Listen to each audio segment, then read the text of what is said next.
All right, go ahead. All right. Well, thank you everyone for joining us. My name is Justin McAdam. I'm the chair of the Distressed Unit Appeal Board. I will call this meeting to order and recognize that we have posted notice in accordance with the open door law and posted the agenda. I want to thank everyone for being here today. Before we get started, I do want to remind folks that we have our now normal public comment period as we do at the beginning of all of our meetings. And so after we approve the minutes, we will move to take public comment from members of the community who would like to do that. To do that, you just need to notify Courtney via the chat function here that you are interested in providing comment, and you'll have 3 minutes to provide your comments to the board. All right. Well, with that, Courtney, do you?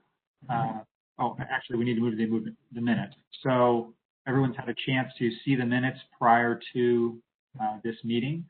Are there any corrections or comments that need to be made to those minutes?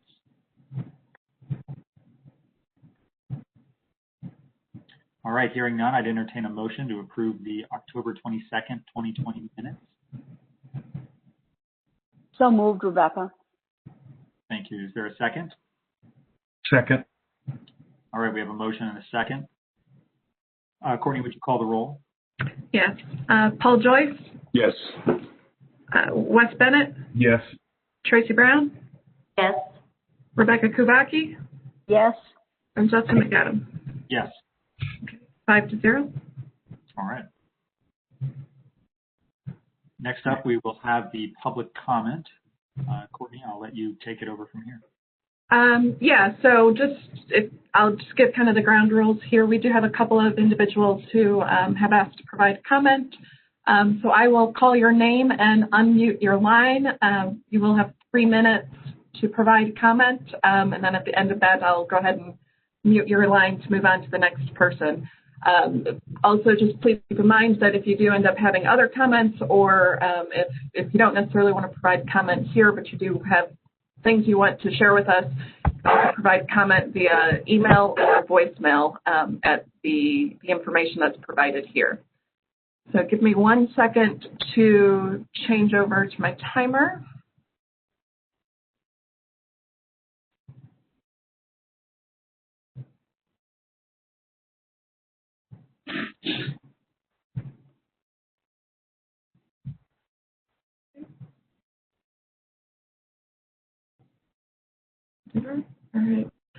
All right. So the first individual I have on the list is Samantha Brown. So Ms. Brown, let me unmute you. Ms. Brown, are you there? Good morning. How's everybody doing? We're doing great, and we can hear you. Great. So you can go ahead. Awesome. I just wanted to call in and share my excitement about the things that are going on in Gary Community School Corporation. On November 3rd, the city spoke, and the message was loud and clear that we trust the support and the leadership of Dr. McNulty as the referendum passed. We are so excited about that referendum passing. I just wanted to call in and just say congratulations to Dr. McNulty and to Kim Bradley and to the students of the Gary Community School Corporation. When you ride past Westside and the other schools, you can see the repairs that are going on and the progress that is being made. When my child is online, he has great interactions with his teachers, and work is being done despite the pandemic. So again, I'm not going to hold you guys today. Just want to call in and say a big congratulations to you all, and we are doing great things here in Gary. Great. Thank you very much. All right.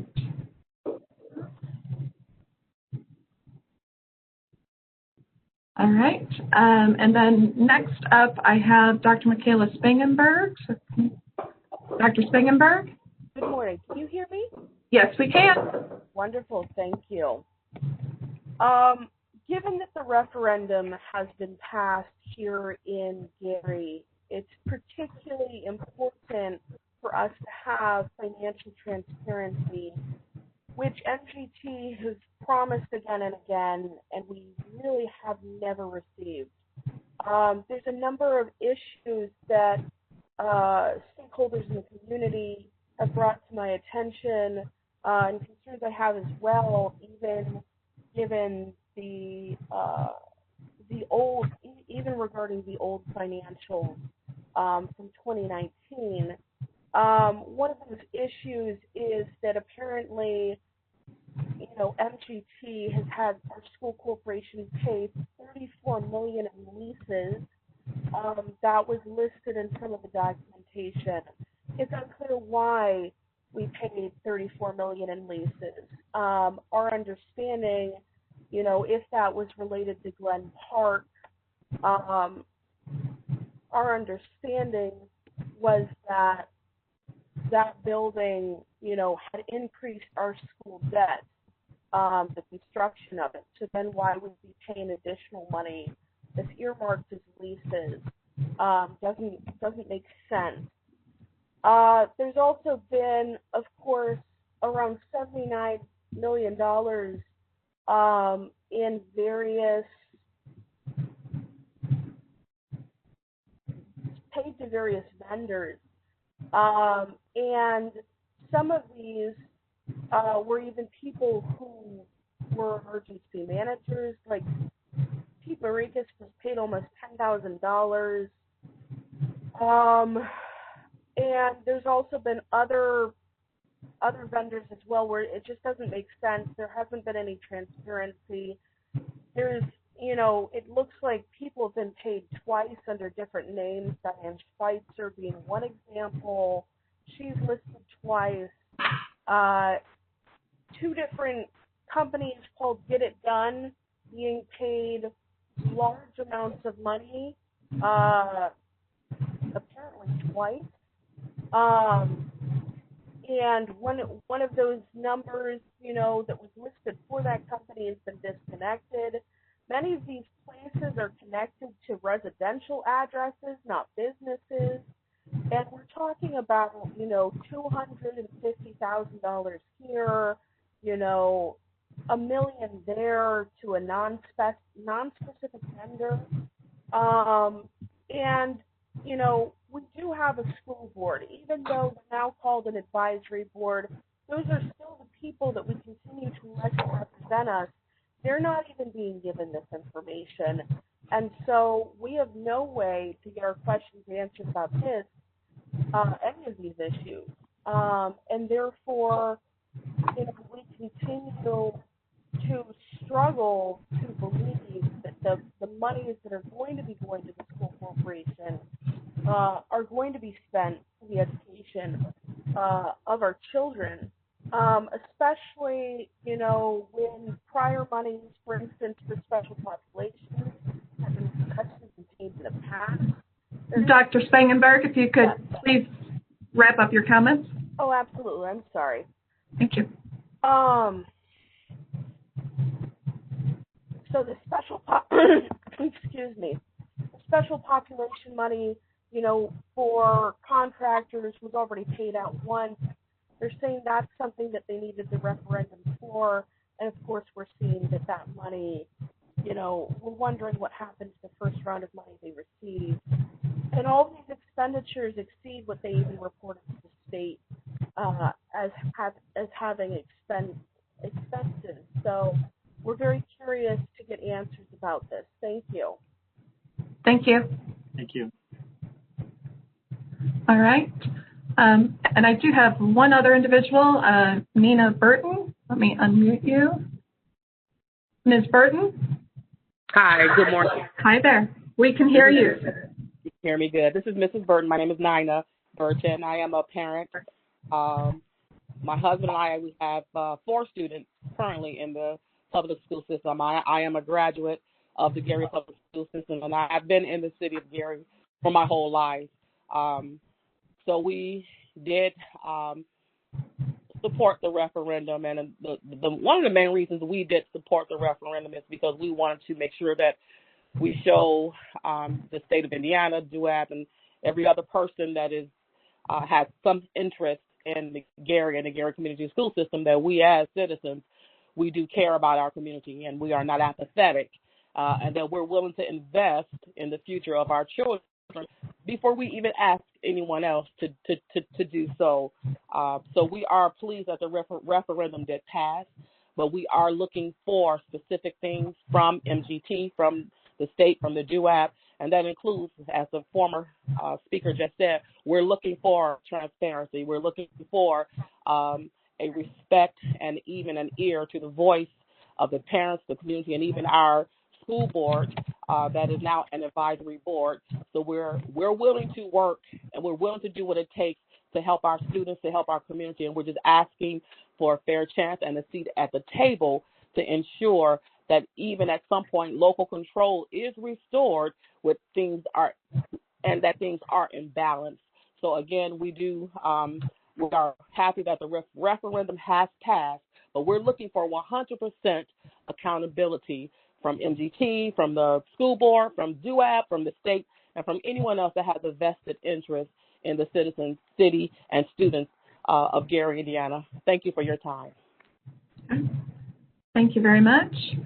And actually, I do have one additional individual.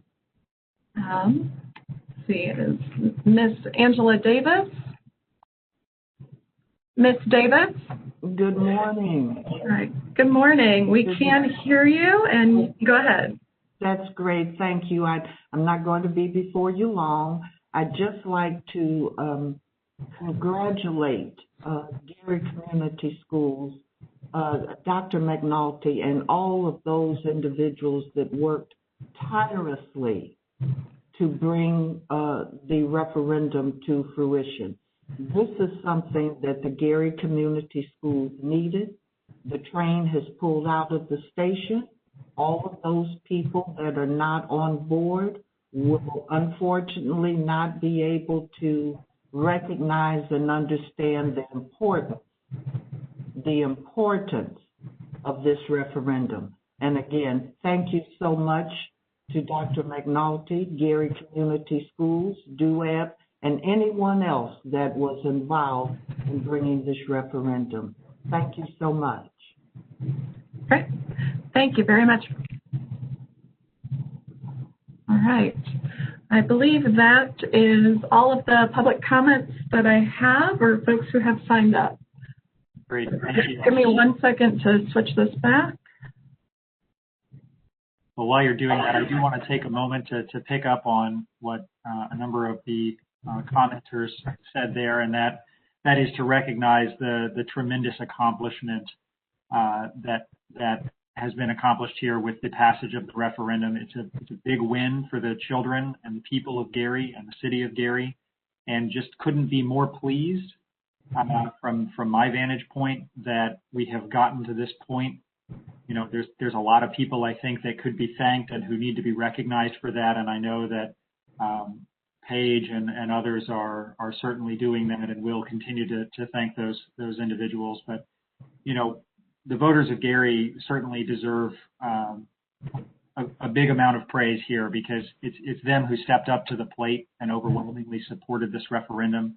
And I think we shouldn't lose sight of the fact that the community really stepped behind this effort and said that we do support Gary schools. So a big thank you to them. I think we also need to just recognize the hard work and the dedication of Gary schools and MGT as they have worked to secure the passage of this referendum. They've built, by all accounts, from everything I've heard, a tremendous coalition of people in the community to support this, community organizations, pastors, elected officials, and I think they need to be recognized for that work. It was a tremendous accomplishment, and it took no short amount of effort to get to this point.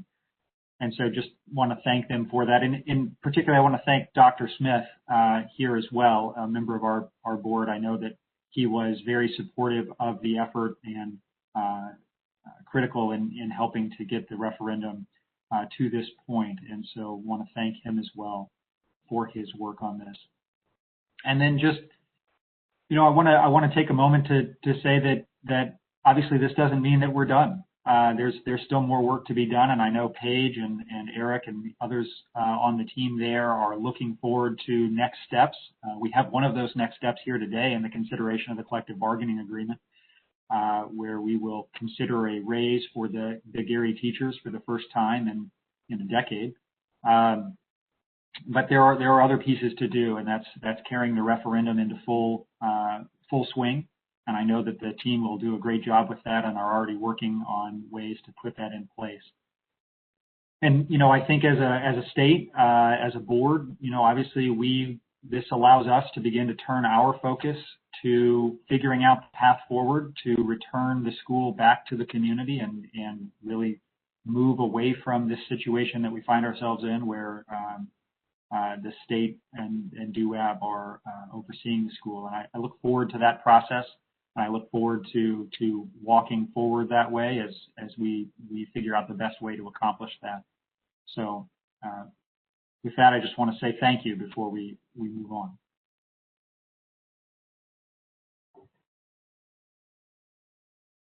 With that, we'll move to our next item of business, which is the update from the Gary Community Schools manager. We have Dr. McNulty here with us today, as we do each time.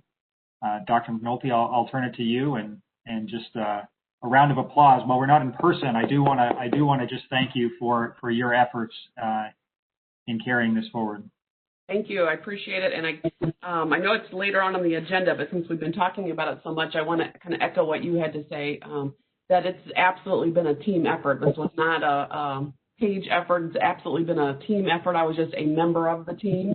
We had a lot of people helping us with this referendum. We had a very large PAC, which was wonderful because everybody had a piece to play. So again, Dr. Smith was instrumental in helping us on the PAC committee.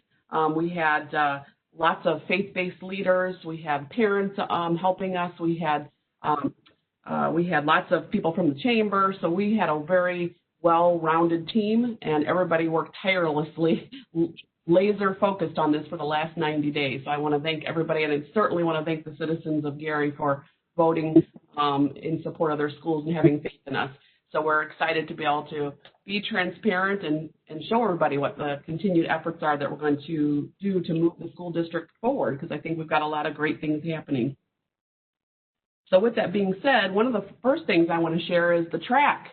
So we have been able to move forward with the track. It's looking beautiful. I was hoping to be able to take some pictures to include it in your packet, but I've been a little busy, so I didn't get a chance to get that done. But I will certainly send some soon. The track has already been taken all the way down to the starting point, and the new track is being poured. It's supposed to be done, I believe, by tomorrow. So the asphalt and all that will be done by tomorrow. And then in the spring, when it gets a little warmer, they'll come back and finish the top coat and the lining, the striping and all that stuff. So it's looking beautiful. We're excited to be able to host our own home meets, have our students be able to run on the track as opposed to in the hallways at Westside, and also to be able to open it up to the community so they can come and walk on the track. There are people that come and walk on many of our tracks within the school system now, but this is one that certainly will be the flagship of the community. So we're excited to be able to offer that. So it's an exciting day. Also, we've been able to add these beautiful new banners on the front of West Side.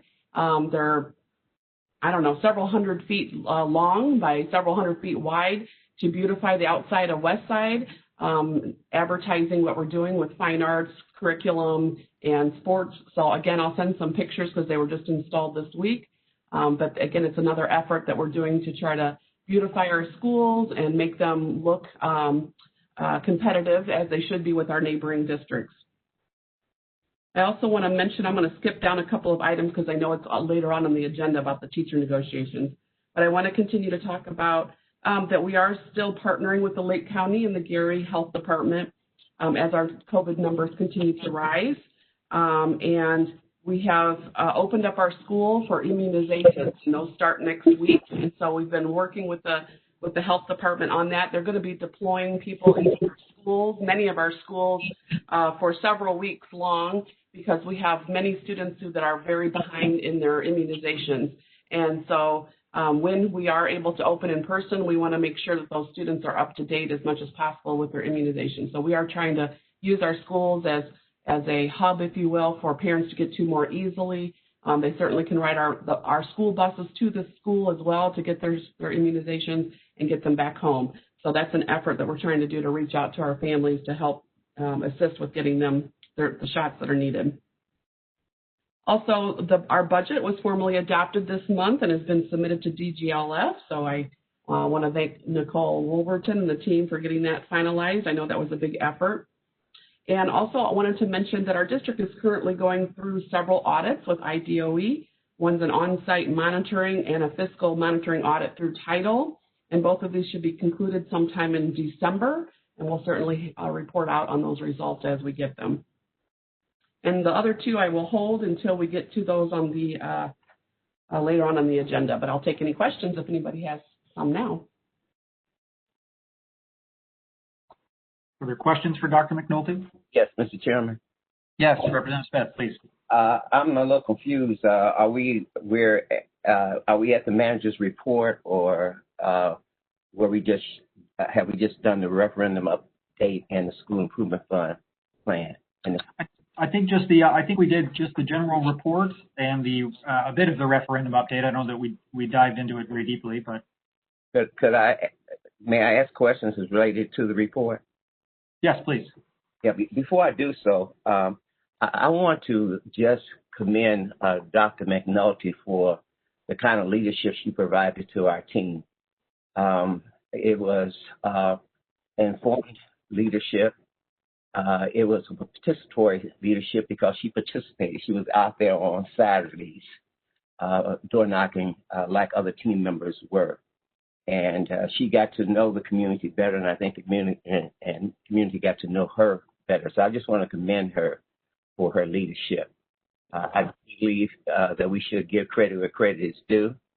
I've said before, I want the school corporation to be back in the hands of the local community, but I do respect the efforts that she's putting forth to lead this community in the right direction. So I wanted to preface what I have to say with that. I wanted to also talk about the referendum in the sense that as we look for academic programs, I think we have to understand that we need to allow the community to have some input into those academic programs as well. Because I firmly believe that there's none of us as smart as all of us. And we showed what a team could do when we came to the referendum. I think if she had been out there by herself, it might have been a different story, but she built a team. And I think if we can create what's called a learning community where everybody's in quest of academic excellence in this community, then I think we'll do a better job of meeting the academic needs. When people have an opportunity for input, that brings about ownership. And we need to create more ownership in the city of Gary. Now, the last point I'd like to make about the programs is we must make sure that all of the programs that we add, I know some of them are going to be about marketing, trying to get students back, athletic programs, the spelling bee, and we used to have historical competitions and whatever. All those kinds of things are good for PR and for marketing. But when we go to look for programs that are academic focused, then we must make sure that they are addressing the needs of our students. Often we go out and we look at what programs are available and we jump on the bandwagon. But what has to happen is that I think as you're trying to improve, you must be prescriptive, making sure that the programs that you are identifying and introducing and utilizing in the corporation are meeting the needs of the student population. Because I've seen over my career too many times where a new program comes in, everybody jumps on board, and it's not addressing the needs of a specific population. So I would like to share that as my thoughts. My first question deals with iReady. I need to know whether that was a pre-test, and I think we're probably at a point where we've given the first assessment or we're ready to give it. I was wondering if Dr. McNulty could address that. Yes, we gave the pre-test, and I believe that we're going to be reporting out on that later on in this meeting, and it will also be on our data dashboard at the next meeting. Okay. Yes. So I may be ahead of what you're getting ready to report. Maybe I should wait till you finish and ask the additional questions because it's about the report. Okay, that sounds good. I also forgot to mention real quick that, as you know, we've been in virtual learning for students, and we made a decision yesterday, I think it was yesterday, my days kind of rolled together, that the district employees would begin starting to work at home virtually as well, because we have had a rise in COVID cases at our district, both with our teachers and at the central office. And Lake County continues to be very high in its positivity rate. So we have made the decision to have all of our staff work from home remotely except for essential staff at this time. So I just want to make sure I mentioned that. And Dr. McNulty, just to clarify that, it's not really a change in the academic program from a student perspective. That's correct. It's the same for them. It's really more on the staffing side. That's correct. Thank you. Are there other questions for Dr. McNulty or comments? Yeah. Okay, she finished with the report because I do have questions. I believe so. Yes, go ahead. Okay. I want to go to our minutes, first of all. I had asked Dr. McNulty to follow up, or she said she would follow up on the question that was raised by a parent, one parent at our last meeting about textbooks. And she said textbooks are available and are online. Some of them are online. And she would follow up with the student being referenced. Was there any follow-up with that? Yes, I did turn that over to our secondary curriculum director, and she did follow up, is my understanding. Okay.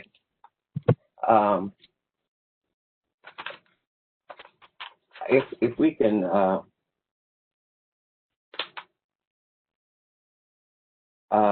can go to page 2 of your report, during the debate of the referendum, we kept referring to an amount that was less than the amount that's shown on page 2, that is what we spent for children, around $8,000. And now I see in this report that you're saying that the total amount spent per student for the fiscal year 2019 is $11,000.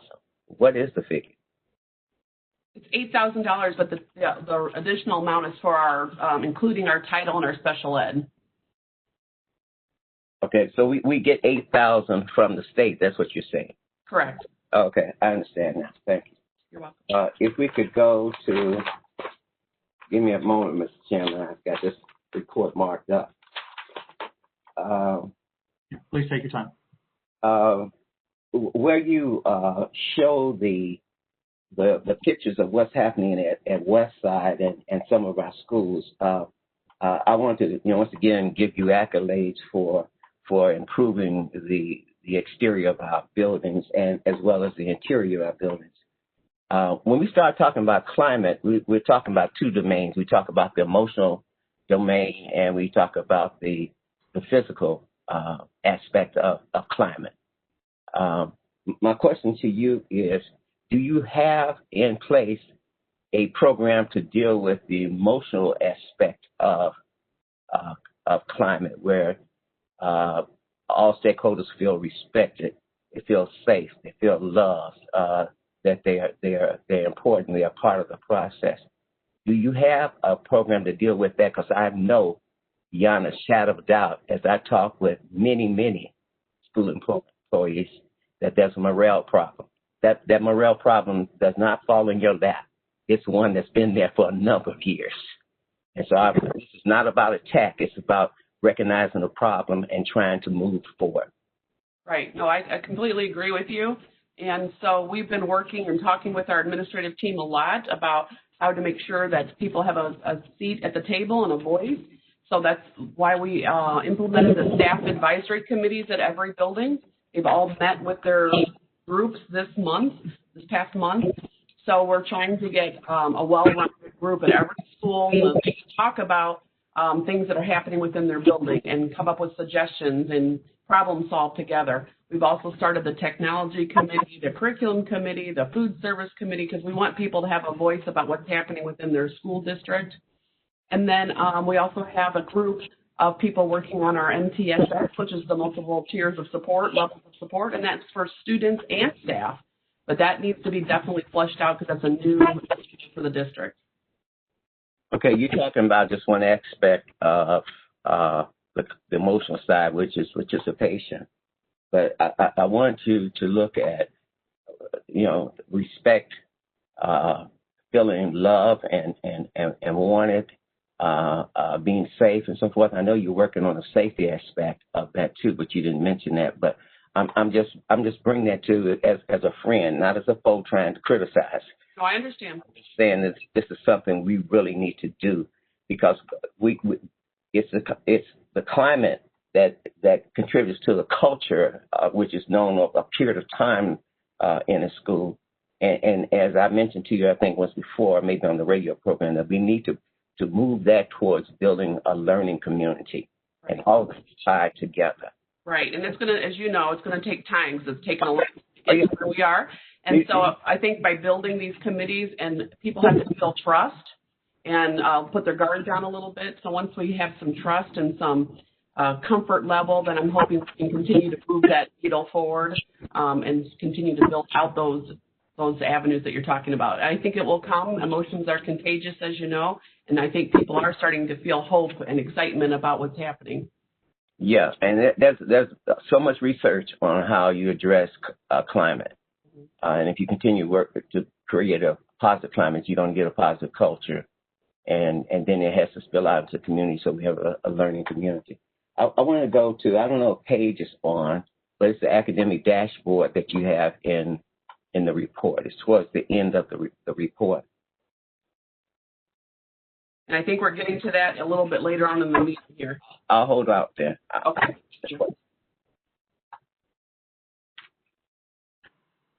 All right. Well, Dr. McNulty, do you want to continue? Yes, I think the next is curriculum report. Ms. Bradley?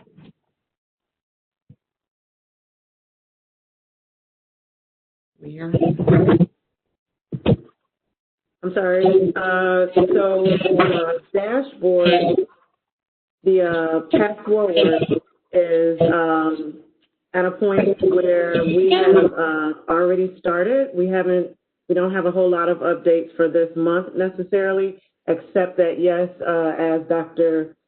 Smith mentioned, the iReady assessments are complete now, and we are looking at the data. But we'll share more in our next month's meeting with all of the baseline data and also an update for the board as to what schools have done, looking at their data and next steps.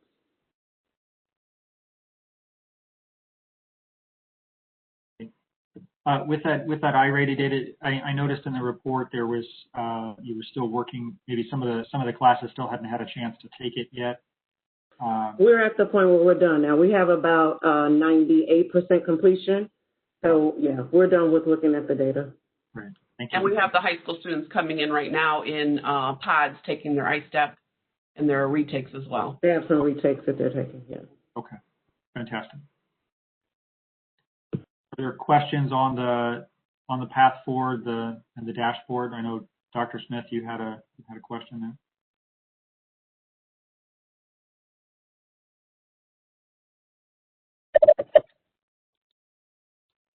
Okay, it took me a moment to get the mic on. In this chart, I see that you have the target list, the increase that you were seeking, and then you use a baseline of 2018-19, but then you give 2020-21 school year and you show 80%. How are you coming up with that 20% change, that increase?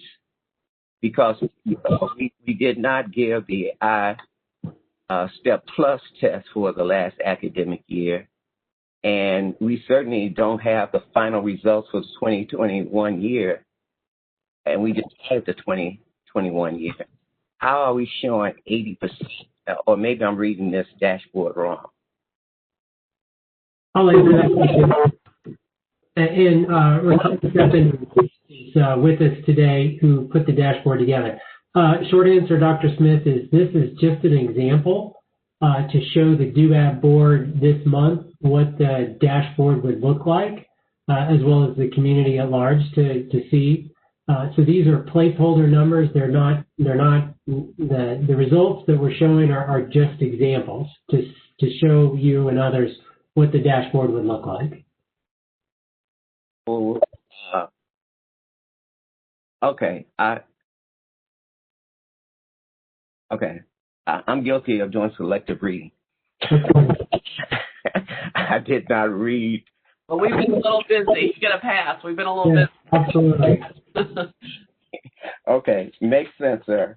And if I could ask, I think, one more question. And I see, I see again that I was guilty on the page that deals with the engagement of it being an example. Okay, so I'll shut up. All right. Other questions regarding the dashboard or the path forward from members? All right, hearing none. I know we have Rob Tanner with us to provide an update on the School Improvement Fund plan. Rob? Good morning. Can you hear me okay? We can. All right, excellent. I appreciate you letting me be here today. Sorry I couldn't be with you last month. Unfortunately, I was on a plane ride at that time. Just kind of hit the highlights for the updates for this month. Martin Riley is wrapping up the HVAC project drawings and specs. I met with him yesterday, and our goal is hopefully to put the RFP out for bid either late next week or early the following week. So that progress has definitely been made there. I know there's 3 different systems we're working on. We're planning on putting them out for bid where companies can bid individually on them or all of them, or any portion of all of them. Our goal there is we recognize that there might be some savings involved, especially from a manufacturing piece of buying all the equipment at once. There might be a little bit of a savings there, but we also didn't want to discourage maybe smaller contractors from coming in and bidding on them one at a time, even if they're not large enough maybe to do all 3. So that's our goal there. Martin Riley is also working on the roof specs. I believe we're having our 50% meeting actually later this afternoon to go over that with them. As Dr. McNulty mentioned, the banners are now hung on West Side, and I will have some pictures as well for you in next month's report on that. And then the beverage playground has went a lot better than we anticipated, partially due to this unseasonable weather we've had the last few days, or last few weeks. They were able to go and get the impact surface poured. So that has been done. I'll have pictures of that for you next month as well. Hoping that it's completely done and open by next month, to be completely honest, which we were really thinking it would be later this spring. But the weather has been helpful, and the manufacturing timeline was nowhere near as long as they told us it was going to be. And it's beautiful. If you get a chance to go look at it, it is a beautiful playground. And that's all I have on as far as updates. And any questions, but I did want to mention too that the transportation RFP has closed. It closed on the 9th. And we'll be evaluating bids here very soon. And we are on our timeline that the Indiana Department of Education had given us to do this. So I think we're in good shape there as well. Great. Thank you, Rob. Appreciate it. Any questions for Rob regarding the School Improvement Fund? Mr. Chairman, Yes, please, Wes. it's not so much a question as it is just a real shout out to the team. When I saw this change, what I'll call a change order for the West Side track, I just thought that was a fantastic change to the plan that brought that project forward. I know how important that is to the community, and so compliments to the team on thinking about that and bringing that to fruition earlier. And I would encourage the team that if there are other things as part of the plan that make sense like that from a student, family, community aspect, I'd encourage you to bring those forward and to Courtney, and we'll take a look at those. So back to the referendum again. Congratulations to everyone up there on the referendum, obviously, and and from a dashboard standpoint, I like what I see so far from a format standpoint. We'll be anxious to see what the figures look like when they start getting put in December and January. And then one last question for Dr. McNulty, and again I apologize for going back a little bit, but we've never questioned your decision to go virtual with the pandemic and how you're operating up there. Dr. McNulty, it may be too early to tell, but I'd like to hear from you what your feeling is about when will the students be back in school? Are you waiting for a vaccine? Are you waiting for the numbers to go down to a certain point? What's your thinking behind both the virtual, where you're standing now virtually, and when the students may be back in school on a full-time basis? Yeah, we're anxious for the students to come back as soon as possible. So I'm not waiting for a vaccine. We are certainly just waiting for the numbers to go down because we've been on an upward trend. Last I looked, we were at 17.8, and then yesterday I got the numbers and it was 21. So our numbers have been rising steadily every day. The 2 local hospitals in our area are on bypass right now already. And as I mentioned, we've had, I think, 9 of our central office staff out, and we had another 12 teachers out yesterday. So even just from a human capital perspective, we don't have enough people if I brought the students back. So as soon as those numbers start to level out, we will have the students back. Well, I appreciate your focusing on safety first. And education, 1B maybe, but safety first for the kids and the family and your staff. So thank you for that. You're welcome. Great, thank you, Wes. Are there other questions or comments for anyone on the team? Yes, Mr. Chairman. Yes, please. I want to follow up, and then I have some other concerns. But I want to follow up with what was just shared with the comment that Dr. McNulty just made. When teachers are sick, I mean, not just identified as being positive, but really sick with all the symptoms. What are you doing about subs? Because I really understand, as I've talked with other school corporations, that there's a real sub problem. What happens to those students as far as instruction? Yeah, so far we've been fortunate enough that we've had enough subs to be able to cover the classes, but if we continue to go in a different direction, we will not have enough subs, and we would have to have teachers teaching multiple classes or come up with another plan. But we continue to circle up every day, our administrative team, to try to address it. But right now we've been able to handle it with subs. Okay, what about the training of these subs? I mean, especially more than one day. Can I help out? What training are you offering for these subs in advance? Yeah, go ahead, Mr. Bradley. So the subs that Dr. McNulty is referring to are some of our building subs. So they have been with us since the beginning of opening school. And when teachers were trained, we asked that they be trained as well.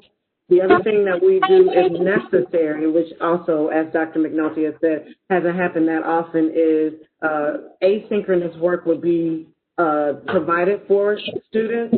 But for the most part, teachers have luckily, up to this point, for the most part, even if they're isolated, they teach from home. So those synchronous days, they're still able to give that instruction to them. And then, like she said, subs can take over because those subs have been trained as well as our teachers. May I suggest another alternative in case you run out of building subs? Have you considered combining classes at a grade level and paying 7th-hour pay or whatever we used to do? I don't know what they even call it now, what you do, but it used to be called 7th-hour pay, where you would give them a distance stipend for teaching 2 classes or taking over a class. Have you considered that? I think we have combined a couple of courses when that is necessary. The thing about 7th hour, you get into, that's something that we have to discuss. But yes, we have and will do so. Look into those. Okay. If I can go back to the referendum, Dr. McNulty and Mr. Adams, I want to explain what I'm feeling from this community. And as we were on the trail trying to promote the referendum, I was stopped. I don't know how many times to be asked a one-to-one question about the transparency and the information level. The citizens, there's an overwhelming feeling in the city that they're not informed and they're not getting information. And I know that Dr. McNulty is making an effort. I know that Chelsea, who's working with the Chelsea Whittington Stalling, Whittington is working diligently on this, but the community is not informed. They are not informed. They don't know what's going on. They feel like MGT is not providing information. We have really got to work in that area. And everybody is not, as I said before, at the age of computers. You'll be surprised because of economics and age of our population that people are not utilizing that medium. We've got to do some outreach. I suggested we had a forum at Westside for the referendum, I think it was, and I suggested that some of these meetings with the advisory board, or as well as with the forum that the manager has to do by the direction of this board, that we ought to consider an auditorium like Westside. They'll seat 2,000, and we know we can seat comfortably 200, and we're not going to get 200 people coming out in the first place. That we've got to go back to some live meetings with social distancing and masks, so people can really get a feel, because they're not being informed. And many people, and I'm not being critical, I'm just making an observation and sharing what was shared with me. They're not aware of when these forums that are virtual are being held. I don't know how we get the word out, but I'm just saying it's an area that we've got to address, because people do not feel like they know what's going on. And there's so much misinformation in this community. And we've had some opponents of the referendum who put out misinformation that people grabbed hold of, and it's become a rumor mill. And so I'm just saying, just pointing out that we've got to work more strategically in trying to inform the public of what's going on. Yeah, so I agree. We're going to continue to emphasize community engagement. I was encouraged when I went to Jay's Breakfast Club earlier this week for a meeting with the community, and there was, 3 times as many people that attended that normally do, and it was people I had never met before, a cross mix again of business owners, parents, and just senior citizens who are interested in what's happening. So I think that the word is starting to get out, and we are trying to do some more outreach, and we'll continue our efforts certainly with community engagement as we move forward. Yeah, and I'm not trying to beat a dead horse to death, but I really am trying to underscore this, because that is what I'm getting. I'm out in the public all the time. All the time I'm out in the public, and people stop me.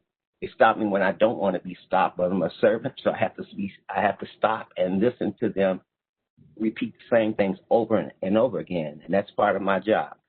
But I just wanted to give you a couple of analogies because I'm trying to drive home a point. And when my mother made her transition 29 years ago, with me being the youngest child, and the last of 10 children, a big family, and there were 9 of us living at that time. The older sibling, the firstborn, had a problem with me because I was the youngest, and she probably thought my mother should have assigned her the executive of the estate. I didn't even know that she was choosing me, but came out in the will. And what I did to win her, because she was talking to the other siblings, what I did to win all of them was that every time I received money or spent money, I informed them. And so I built their trust. I don't know if they trusted me or not. No one gave me negative vibes, but the eldest one. But I do know that she was calling the others, trying to impact them. And another example is, with right now we have to cancel the education banquet, which I chair. And so we just sent out a request for people to make donations this year rather than coming to a banquet to make donations.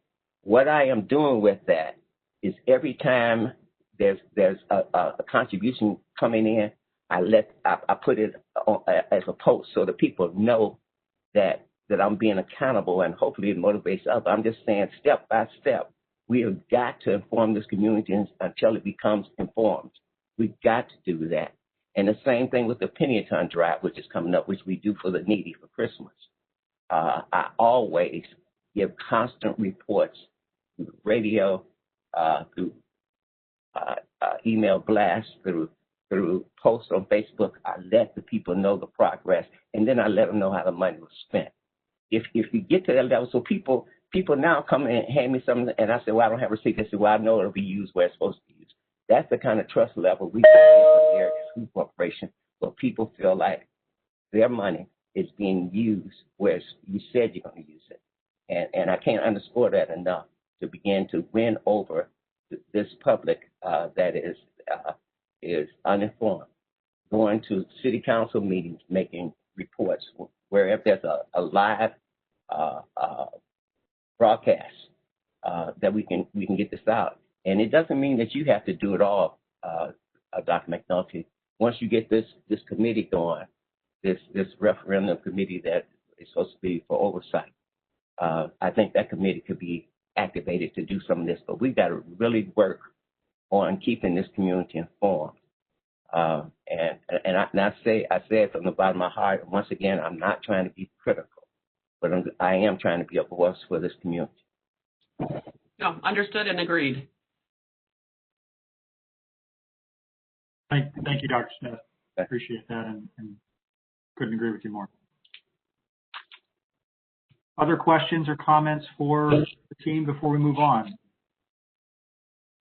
Okay, well, we do have one item of business. We do need to approve, or at least make a decision on approving the monthly claims docket that was presented to us, that was presented as a separate item in your packet as requested last meeting. I assume everyone has had a chance to read that. Are there any questions about the claims docket at this point?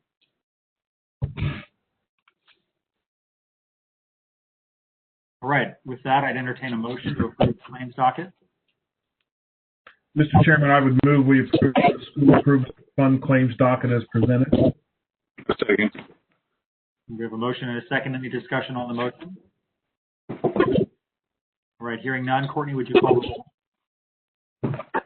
Yep. Paul Joyce? Yes. Wes Bennett? Yes. Tracy Brown? Yes. Rebecca Kubacki? Yes. And Justin McAdam? Yes. 5-0. All right. Unanimous. All right. Our final item of business today is consideration of the Gary Community School Corporation collective bargaining agreement. We'll page and others have been hard at work negotiating this over the recent days, and we'll turn it over to them for presentation. Okay, well, I'm excited to be able to say that we had a very productive conversation with the teachers union and the paras, and a very collaborative effort on both ends. And we were able to come to an agreement where the teachers and the paras would get a raise for the first time in over a decade.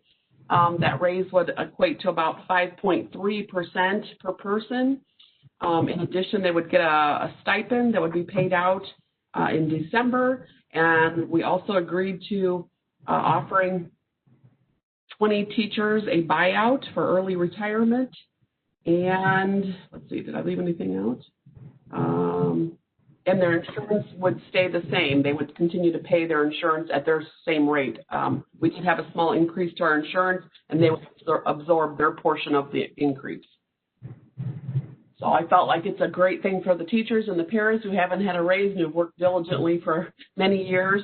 And we're excited to be able to offer it to them.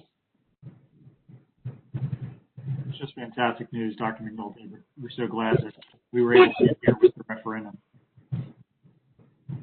Are there questions for Dr. McNulty about the collective bargaining agreement?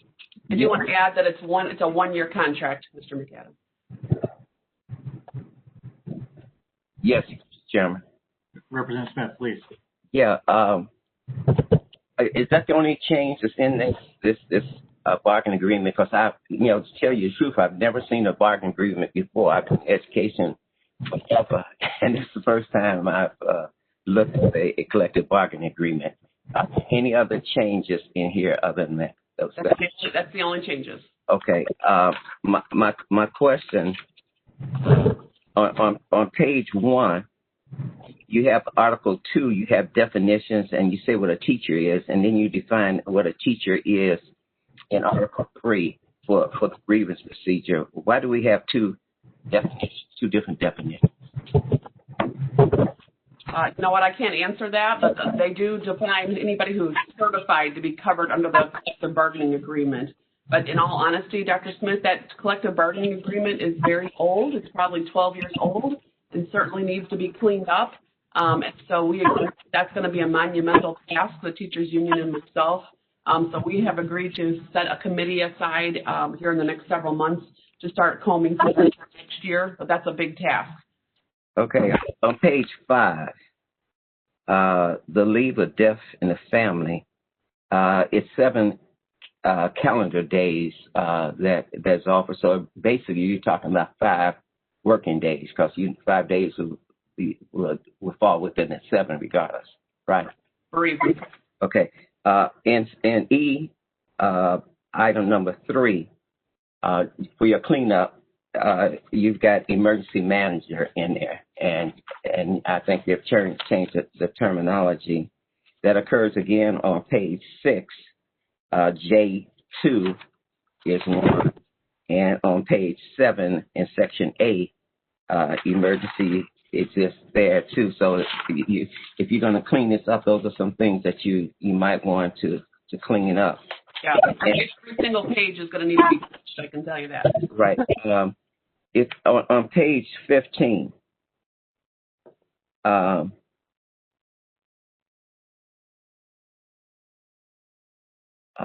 trying to understand what my question is myself. Let me read it over for a moment. Oh, you got the superintendent's office. We don't have a superintendent's office. We do have a superintendent's position, but for this 1-year contract, you won't have a superintendent unless we come up with a way, and I said before to DUAB that we need to, at least by the 2nd year, put the superintendent in place. That's not appointed by MGT or the DUAB board, but some way through this community, if we plan to do the year of transition. If that's really our goal. I'm not sure that's our goal, but if it's really our goal, then we've got to do that. And so that is an area that I think needs to be cleaned up in this agreement. And then on page 21, it talks about that only the persons eligible for pay increases must be in the top two categories, effective and highly effective. But it says that if the money that would have been allocated to teachers who are not in those two categories will be divided among the other teachers, if I'm reading it correctly. So is the amount going to be higher than 5.3? Because we know we have some that are not in those top two categories. No, we wrote the language to be submitted to IRB that would take into account years of service so that everybody would get the same amount. Okay, so when you have that portion in there, then we're not. How are you have this language that talks about the effective and highly effective? I know that you talked about the stipends that people will be given and so forth. How do those two work together? They don't just. The stipend is independent from the 5.3% raise. That's separate. Okay, but here it's saying that there's two classification of teachers that will not get a raise. Okay, so but you're saying they will still get a raise? They'll still get a raise because we added some language, and it's in there someplace, saying that also what will take into effect is years of service. So there's another factor that can be added to that as well. All those factors, but how do you know they will equate to 5.3? Because we did the math. We worked through it with our attorneys and with the teachers union. Okay, so that's how you came up with the amount. Yes. Okay. Okay, so would that be seen as salary for those persons who are not effective? Yeah, it goes to their base. Okay, what about the law that says that you can't pay them and give them a pay increase if they're in those two categories? Because, again, we use the years of service as another factor. Okay. Yeah. Okay. And you did not say that would be applicable just to those two categories? Correct. Okay. So would people get the 5.3 plus the other? Or is that 5.3 plus the stipend? Okay, I know it's a stipend, but you said that you came up with a formula to make sure that lower classification of teachers, right, that they would get it. That will be what will be applied to everybody there? That's correct. Okay. So really the 5.3 in here is just wordage. It's creative wording because we used, again, years of service to make sure that everybody got a raise. Okay. Thank you.